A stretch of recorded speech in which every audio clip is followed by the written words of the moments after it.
Topic है IUPSC में। ये केमिस्ट्री का एक बहुत ही महत्वपूर्ण टॉपिक है for the examination point of view.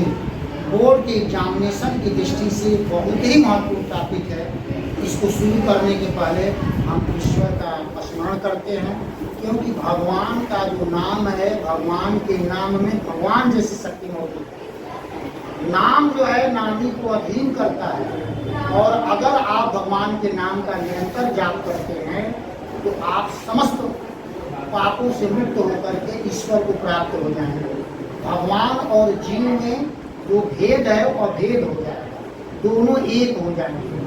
और इसलिए जो हम संसार में ईश्वर के नाम के अलावा सब कुछ नाशवान है। यहाँ कि हमारा शरीर भी क्षणभंगुर है।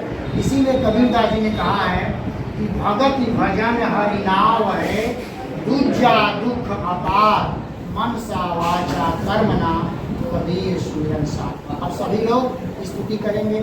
ओम गणपते नमो नमः, सिद्धि विनायक नमो नमः, कष्ट विनायक नमो नमः, गणपति बप्पा मोरया, सच्चिदानंद रूपाय विश्वोत्पत्ति हेतवे तापत्रय विनाशाय श्री कृष्णाय वयं सर्वत्र सर्वदे सर्वदुष्टभयंकरी सर्वदुःखहरे देवी महालक्ष्मी नमस्तुते।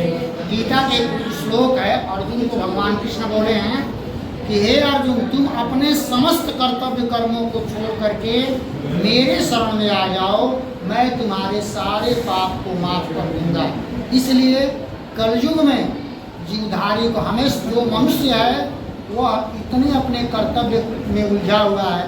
भाई का कर्तव्य, पिता का कर्तव्य, पुत्र का कर्तव्य, पत्नी का कर्तव्य, परिवार का कर्तव्य, समाज का कर्तव्य, और इन कर्तव्यों को वो पूरा नहीं कर पाता है तो दुखित होता है। इसलिए अर्जुन को जो भगवान कृष्ण ने कहा था कि तुम समस्त कर्तव्य कर्मों को अपना मेरे में अर्पित करके मेरे शरण में आ जाओ, उसी तरह से सभी लोग जितने लोग हैं उस भगवान कृष्ण के मुंह से निकले हुए वाक्य को समझना चाहिए और उनके कथनानुसार अपने समस्त कर्मों को उनमें अर्पण करके और उनके शरण में आ जाना चाहिए। सारे कर्तव्य कर्म को जब भगवान में समर्पित कर देंगे तो ईश्वर आपके सारे पाप कर्म को माफ कर देंगे। वो श्लोक है, सभी लोग बोलिएगा।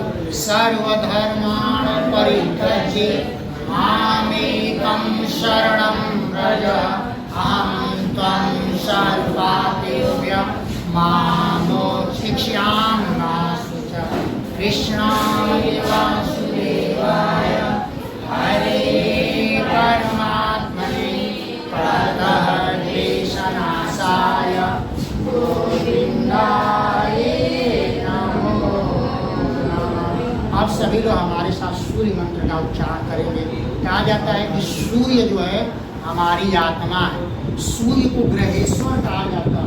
जब सूर्य प्रसन्न होंगे आपके पिता का स्वास्थ्य अच्छा होगा।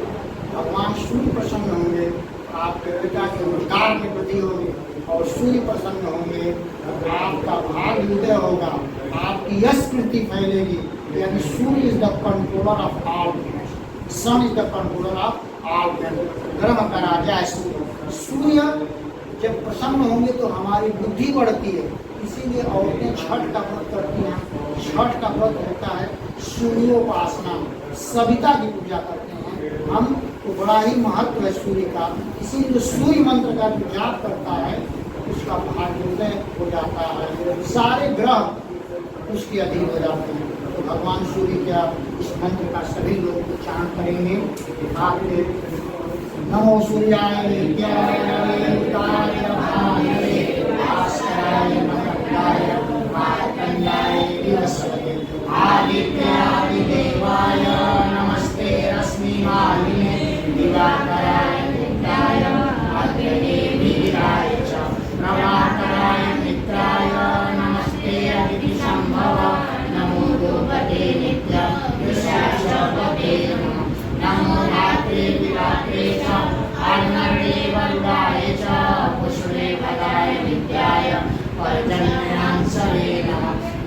कृते नित्या धर्माय तपनाय च हरे हरे तस्याय विश्वपते विष्णु ब्रह्मणे त्र्यंबकं तथात्मने नमस्ते सप्तलोकेश नमस्ते सर्वसत्ते एकस्मै नमस्तुभ्यं एकचक्ररथाय च नमो ज्योतिषादिभ्यः सर्वप्राणपूज्ये सर्वहिताय सर्वभूतानां शिवाय तीर्थाय च नमो भद्रप्रभुताय नमो वेदान्तिमूर्ते कालियाय नमस्तुभ्यं नमस्तराय श्रुताय च दीनजाय नमस्तुभ्यं पार्वताय च मे नमः ईशाय नमो नित्य नमो कृष्णाय नित्यदा नमो हरिपुत्राय नमो दक्षाय सौराष्ट्रे सम्राटे च श्रीशैलमल्लिकार्जुनः उज्जैन्यं महाकालः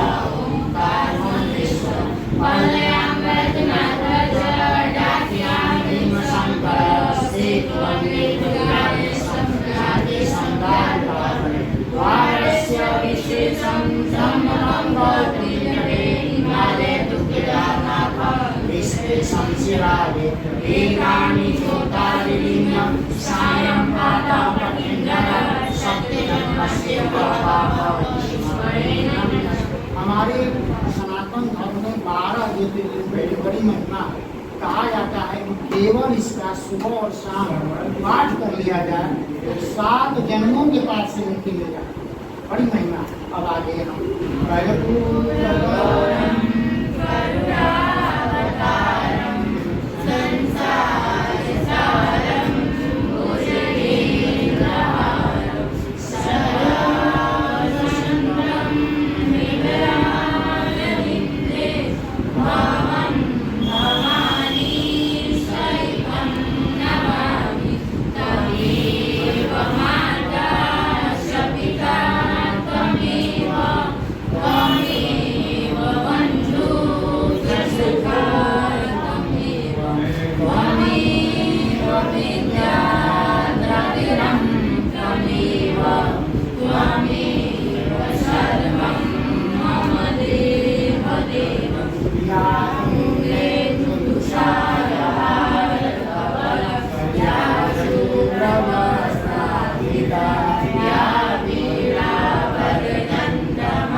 देखो एक ये मंत्र है भगवान राम का।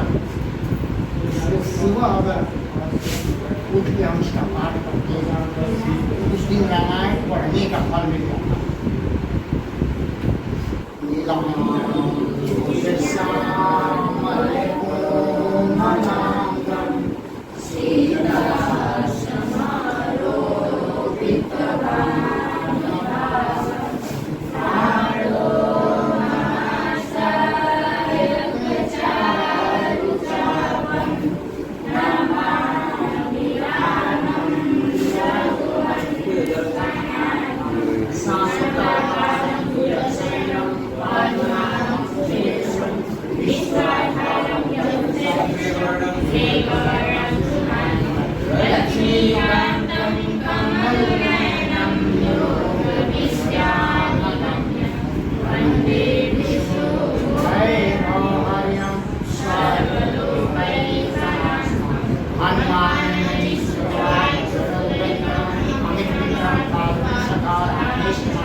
सीता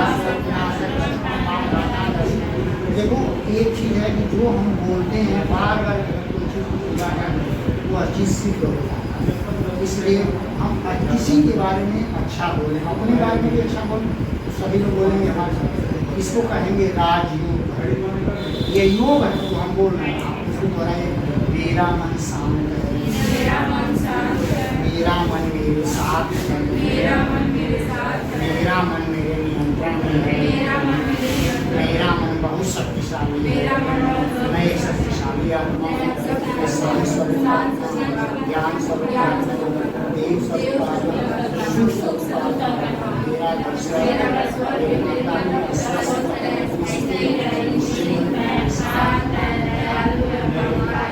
अपने विद्यालय में सभी बच्चों की अच्छी बात करेंगे। विद्यालय के सभी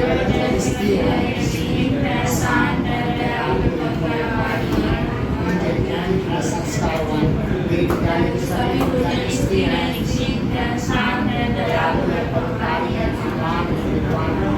हम सभी लोग शिक्षा के क्षेत्र में बहुत आगे बढ़ते हैं। इसके लिए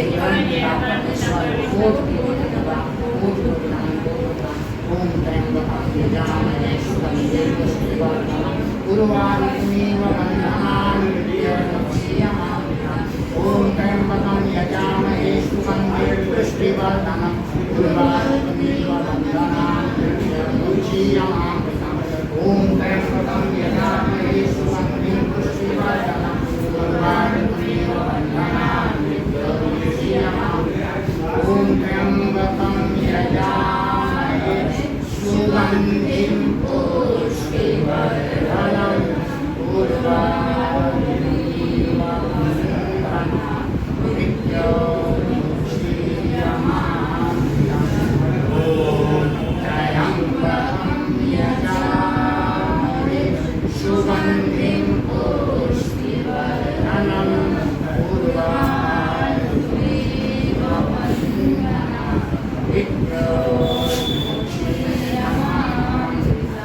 या देवी सर्वभूतेषु बुद्धिरूपेण संस्थिता नमस्तस्यै नमस्तस्यै नमस्तस्यै नमो नमः। या देवी सर्वभूतेषु सदारूपेण संस्थिता नमस्तस्यै नमस्तस्यै नमस्तस्यै नमो नमः। या देवी सर्वभूतेषु शान्तिरूपेण संस्थिता नमस्तस्यै नमस्तस्यै नमस्तस्यै नमो नमः। या देवी सर्वभूतेषु लक्ष्मीरूपेण संस्थिता नमस्तस्यै नमस्तस्यै नमस्तस्यै नमो नमः। या देवी सर्वभूतेषु शक्तिरूपेण संस्थिता नमस्तस्यै नमस्तस्यै नमस्तस्यै नमो नमः। भगवान भोलेनाथ का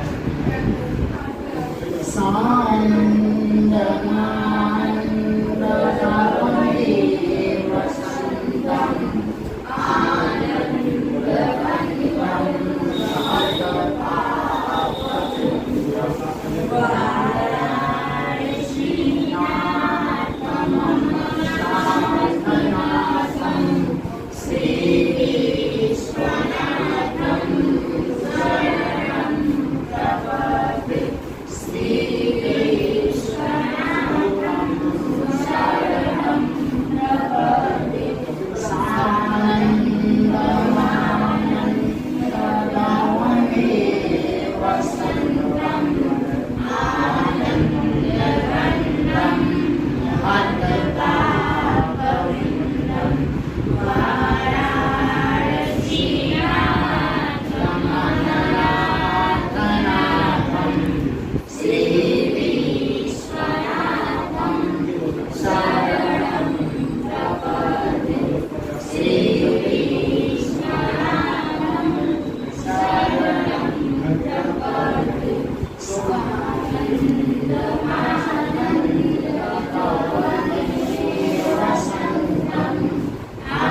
इंटरनेशनल, आई से हुआ इंटरनेशनल, पूछा जाएगा, ध्यान से समझिए, सभी लोग ध्यान सुने, इसको पूछेंगे।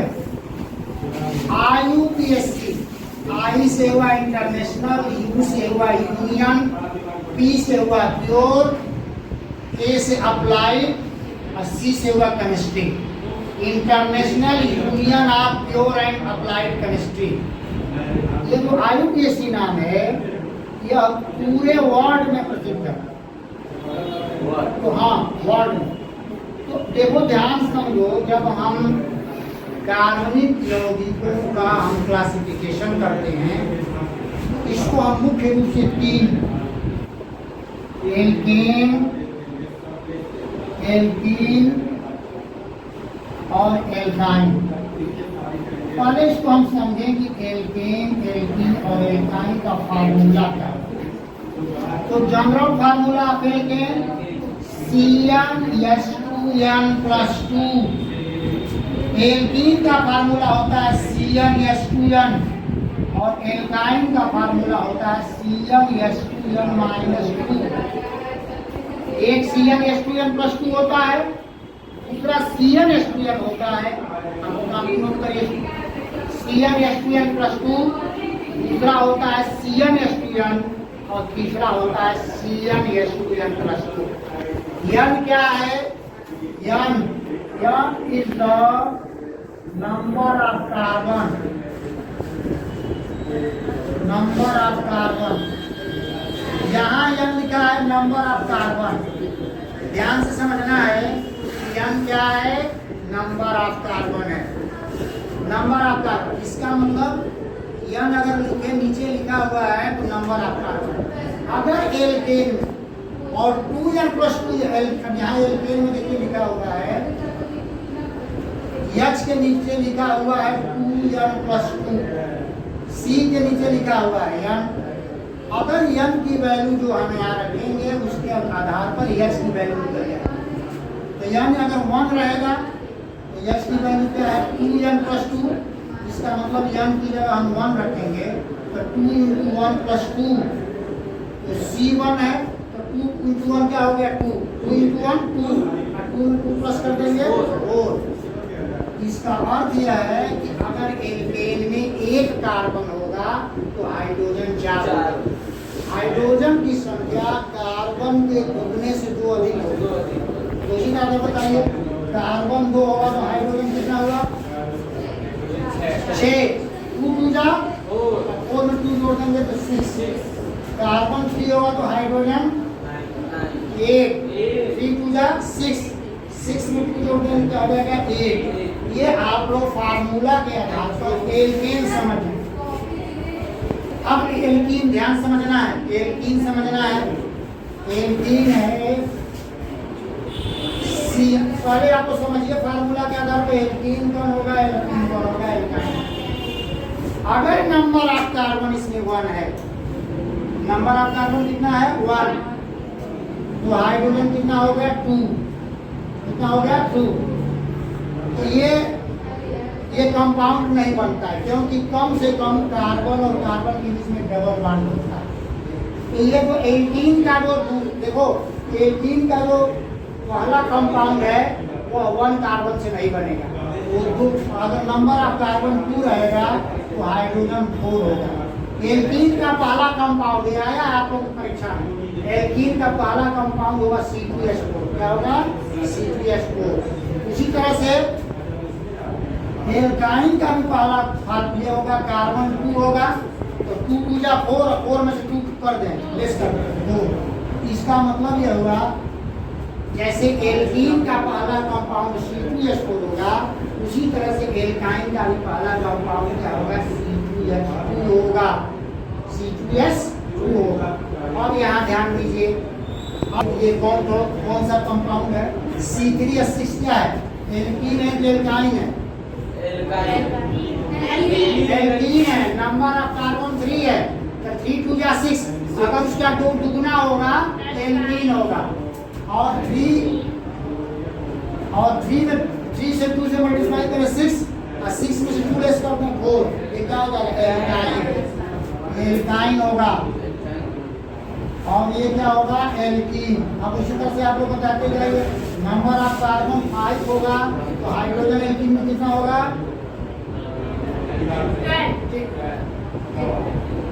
अगर नंबर ऑफ कार्बन 5 है तो एल्कीन का 5 दुगुना क्या होगा? 10। यस 10। अगर दुगुना होगा तो एल्कीन होगा, और नंबर ऑफ कार्बन 5 है तो 5 टू का 8, 8 में से 2 प्लेस कर देंगे तो 8 है। अगर सिंगल सी बात है, अगर कार्बन के दुगुने से 2 अधिक होगा तो एल्केन, दुगुने से 2 कम होगा तो एल्काइन, और दुगुना होगा तो एल्कीन। अब आप लोग हम उम्मीद करते हैं कि आप लोग ये फार्मूला के आधार पर एल्केन, एल्कीन और एल्काइन समझ में आ गया होगा। अब कुछ हम प्रश्न पूछ रहे हैं, देखते हैं आपको बताओ कैसे निकालते हैं। जैसे C4H1 है तो बताइए एल्केन है कि एल्कीन है कि एल्काइन है? एल्कीन है। C4H6 है, एल्केन है कि एल्कीन है कि एल्काइन है? एल्काइन है। C का 4 का दुगुना कर दीजिए 8, 8 में से 2 निकाल दीजिए तो क्या हो जाएगा? 6। ये एल्काइन है। क्या है ये? एल्काइन है। Alkane, alkene. अब यहाँ दुगुने से 2 अधिक होगा, जैसे नंबर ऑफ कार्बन 7 है तो 7 टू जा 14, और 14 में 2 प्लस कर दीजिए 16। ये एल्केन है। ये आप लोग समझ में आ गया होगा आप लोगों को एल्केन, एल्कीन। अब एक दूसरी चीज क्या है, ध्यान दीजिए। एक तो एल्केन, एल्केन है कि एल्कीन है कि एल्काइन है। दूसरी चीज आपको उसके स्ट्रक्चर के आधार पर, अगर कार्बन के परमाणुओं के मध्य सिर्फ सिंगल बॉन्ड, केवल सिंगल बॉन्ड होगा तो एल्केन होगा। जैसे अब हम नंबर ऑफ कार्बन 4 लिख दिए, आप देख रहे हैं कहीं भी डबल बॉन्ड है, सिंगल बॉन्ड है, पाइवेट लगा हुआ। अब यहाँ देखिए इस तरह से एल्कीन होगा, और कार्बन की चारों वैलेंसी सिंगल बॉन्ड से पूरी हो रही है। देखिए कार्बन और कार्बन में यहाँ सिंगल बॉन्ड लगा है, यहाँ 3 बचा है तो 1 2 3। देखो कैसे एक वैलेंसी इधर से पूरी है, 1 वैलेंसी, दूसरी वैलेंसी हाइड्रोजन से पूरी है, तीसरी वैलेंसी इससे पूरी है, और चौथी वैलेंसी इससे पूरी है। अब यहाँ देखो कार्बन की एक वैलेंसी इधर से पूरी है, दूसरी वैलेंसी इधर से पूरी है, एक वैलेंसी ऊपर से पूरी है, एक यहाँ से। इसका मतलब ये वाला जो नंबर ऑफ जो कार्बन जो दूसरा वाला कार्बन है, यहाँ से एक क्या नाम है, एक बांड से इधर जुड़ा हुआ है, दूसरे बांड से इधर जुड़ा हुआ, तीसरे से हाइड्रोजन से जुड़ा हुआ है, चारों चौथे भी हाइड्रोजन से जुड़ा हुआ है। यानी दूसरे वाले कार्बन के लिए चारों बैलेंसी एक बांड से जुड़ी हुई है, ठीक ना? वो 1 बैलेंसी। इस वाली बैलेंसी में देखिए ये कार्बन एक इधर से जुड़ा हुआ है, एक इधर से जुड़ा हुआ है, तो यहाँ सिंगल बांड है, यहाँ भी सिंगल बांड है आगे, और दूसरे वाले कार्बन से भी सिंगल बांड से जुड़ा हुआ है, तो 2 बैलेंसी इसकी पूरी हो गई। कितनी बैलेंसी बाकी है? तो 2 हाइड्रोजन यहाँ से जुड़ लेंगे। यहाँ देखिए केवल एक बैलेंसी इस कार्बन की पूरी है, 3 बाकी है, 1 2 और 3। अब इस कार्बन में देखिए 1 2 3 4, 4 जो है एटम कार्बन के हैं, हाइड्रोजन के 1 2 3 4 5 6 7 8 9। फार्मूला में देखिए 4 दूनी 8 दूनी 10, दूसरे से 2 अधिक है तो क्या होगा? 1।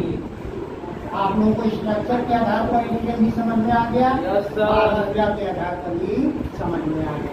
अब इसका IUPAC नाम क्या होगा? देखिए ध्यान, IUPAC नाम, जब 1 कार्बन होगा तो लिखते हैं नेट, 1 कार्बन इसको लिख लीजिए 1, 2 कार्बन होगा तो लिखते हैं F, 3 कार्बन होगा तो लिखेंगे प्रो, 4 कार्बन होगा तो लिखेंगे ब्यूट, 5 कार्बन होगा तो लिखेंगे पेंट, 6 कार्बन होगा तो लिखेंगे हेक्स, 7 कार्बन होगा, 7 कार्बन होगा तो लिखेंगे सेट, 8 कार्बन तो CT। ये आपको इतना हमने लिखा है। अब आपको देख लीजिए, तो यहाँ देखेंगे कि नंबर ऑफ कार्बन कितने हैं? 4। नंबर ऑफ कार्बन कितने हैं 4। तो यहाँ देखेंगे 4 क्या है ग्रुप, क्या लिखेंगे ग्रुप। और ये फार्मूला के आधार पर, स्ट्रक्चर के आधार पर ये एल्केन है। तो लास्ट के 3 जो नाम है ए यानी इसमें जोड़ देंगे, ई हट जाएगा, ये हो जाएगा तो C4H10 का आईयूपीएसी नाम हो गया ब्यूटेन। अब एक नेक्स्ट एग्जाम्पल पर आपको अभी हम बता रहे हैं। अब देखिए, अब हम एक बना रहे हैं, ध्यान समझिए।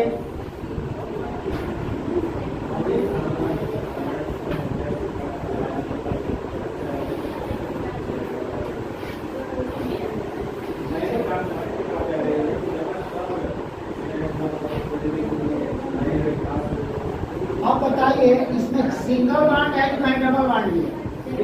Single bond. तो निश्चित ही एल्केन होगा, क्या होगा एल्केन। सभी लोगों को बहुत अच्छी तरह समझ में आ रहा है, आप लोगों का रिस्पांस बहुत अच्छा है। प्रश्न आपके उत्तर आ रहे हैं, मेरे द्वारा जो प्रश्न पूछा जा रहा है इसके आंसर आपको निकल रहे हैं। देखिए, जब मन में एक ही विचार होगा, जब पढ़ते समय मन में कोई दूसरा विचार नहीं होगा, तो इसका मतलब कि मन जो है अटेंशन में। जब एक से ज्यादा विचार आएंगे तो आप निश्चित है उस चीज को प्राप्त नहीं कर पाएंगे। कंसंट्रेशन जो क्या कहते हैं, एकाग्रता है, कंसंट्रेशन बहुत जरूरी है।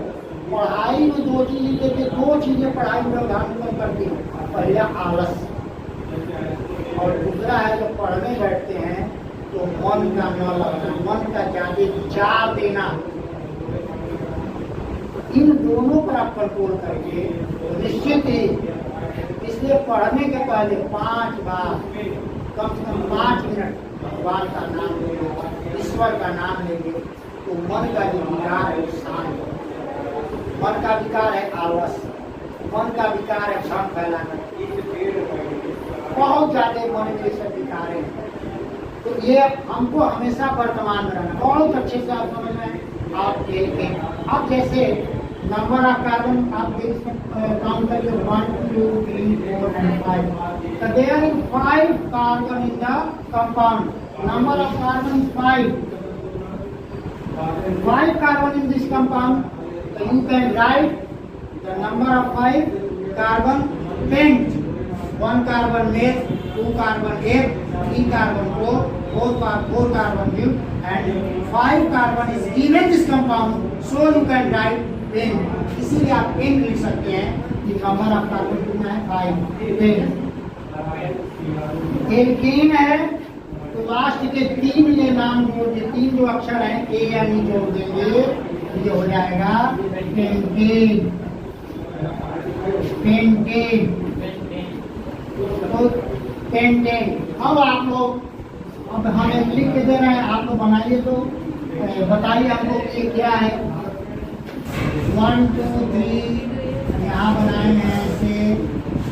अब आप लोग इसका उत्तर निकालिए। जो हम स्ट्रक्चर बना रहे हैं इस कंपाउंड का, ये एल्केन के कंपाउंड का हमने स्ट्रक्चर बनाया है। एल्केन इसलिए सिंगल बॉन्ड लगे हैं तो एल्केन। इस एल्केन के कंपाउंड का मैंने स्ट्रक्चर बनाया है, आपको इसका आईयूपीएसी नाम बताना है। जल्दी बताइए क्या इसका आईयूपीएसी नाम होगा? ये एल्केन तो है, बिल्कुल सही जवाब प्रोपेन। ये बहुत सुंदर उत्तर दिया गया प्रोपेन। अब देखिए कैसे ये एल्केन है, दिस इज एल्केन। ये एल्केन का कंपाउंड है, compound of alkane. Number of carbon 1 2 3। There are 3 carbon in this compound. Number of carbon 3। You write prop and add A and E. and add A and E को आप हटा देंगे तो right propane. This is the IUPAC नाम of this structure propane. Propane is the IUPAC नाम, IUPAC name of this structure. You write the formula propane C3 1 2 3 1 2 3 C3H10। H1 2 3 4 5 6 7 8। तो ये आपका एल्केन का ये आपने स्ट्रक्चर बनाया और जिस एल्केन का आपने स्ट्रक्चर बनाया उसका नाम था C3H8। इसका आईयूपीएसी में नाम होगा प्रोपेन। अब हम दूसरे स्ट्रक्चर की चर्चा करते हैं एल्कीन। एल्कीन को मैंने बताया था कि कार्बन का अगर दुगुना हो जाए, कार्बन हाइड्रोजन में कार्बन के दुगुना के बराबर होता है। अभी मैंने बताया है, अब स्ट्रक्चर से इसको समझें। Structure given of the compound of the alkene and structure given of the look here, this is alkene because two bond is given this compound. अगर only single bond, this is alkane, and if only two bond in this compound, that is alkene. अगर कम से कम अगर दो bond दिया है, double bond दिया है, अब ये डबल बांड है तो एल्कीन होगा। कम से कम अगर ये होगा तो एल्कीन होगा। अब यहाँ ध्यान दो, इसका स्ट्रक्चर कैसे पूरा करेंगे। इसकी दो वैलेंसी इधर से पूरी है और एक वैलेंसी इधर से पूरी है, तो 2 और 1 कितना होगा 3। 1 वैलेंसी इसकी शेष है, तो यहाँ लिखेंगे। इस कार्बन को चेक करेंगे, ये 1 वैलेंसी इधर से है, 1 वैलेंसी इधर से है, कितनी वैलेंसी बचे 2। एक हाइड्रोजन ऊपर लगा देंगे 1 और सेकेंड हाइड्रोजन नीचे लगा देंगे।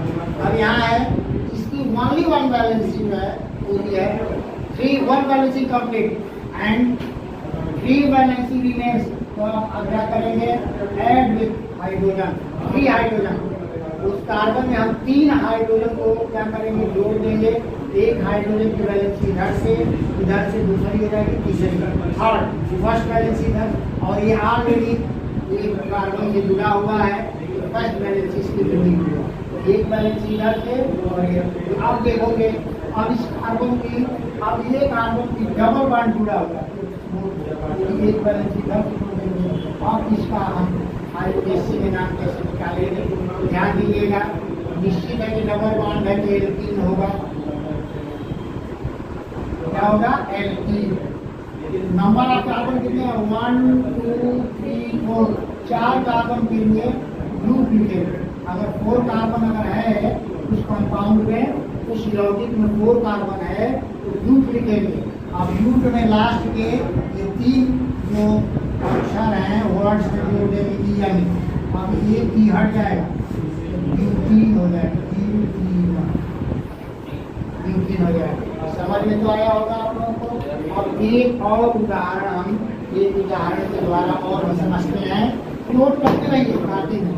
जैसे हमने एक जगह ट्रिपल बॉन्ड लगा दिया, ध्यान दीजिएगा। तो नंबर ऑफ कार्बन कितने हैं, 3। Number of carbon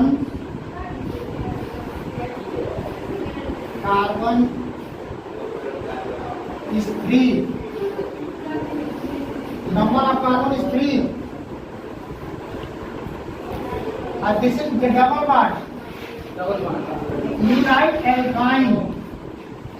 Alkyne. आप इसमें alkyne लिख सकते हैं। alkyne लिखेंगे क्योंकि कार्बन और कार्बन के बीच में ट्रिपल बॉन्ड है।